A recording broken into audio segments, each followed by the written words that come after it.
Today I want to talk about something that's very near and dear to me in my heart and in my soul, and that is the power of positivity.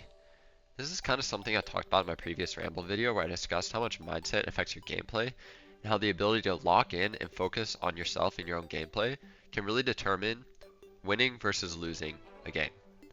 But now I want to talk about how your mindset should be when it comes to wins and losses. So I do it with my coach where for some context he is champ all roles on his main and he was playing DPS with me.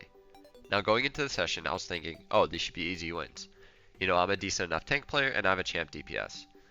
But what actually happened is we ended up losing and having a negative overall win-loss record. And that was kind of frustrating. I probably could have gone from about Masters 4 to Masters 2 if we had won all the games we played. But we didn't, and that's okay.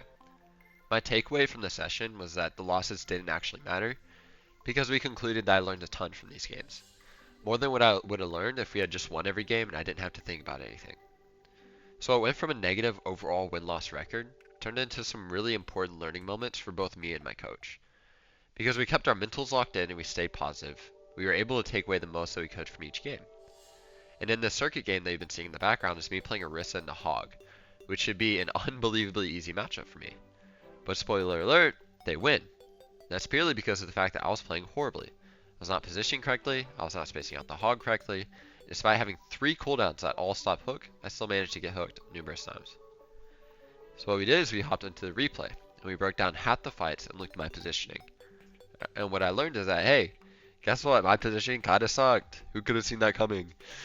I did not play the matchup correctly at all, and one thing that my coach said to me at some point during the session was, now imagine if we had won every game and you got GM, and then you went into those GM games, solo queue, and had the same bad habits of playing out of position and not playing this matchup correctly. Imagine how much you'd get rolled. And that really struck a chord with me. I was like, wow, it's kind of true. We just lost 3 games in a row, but it didn't really matter because I learned so much from those games. And once again, I just kept a good, positive mental attitude. And I mean, that's kind of just a difference maker. How good is your mental? If it doesn't look similar to this, that's probably what's holding you back from eventually ranking up and becoming the absolute best that you can be.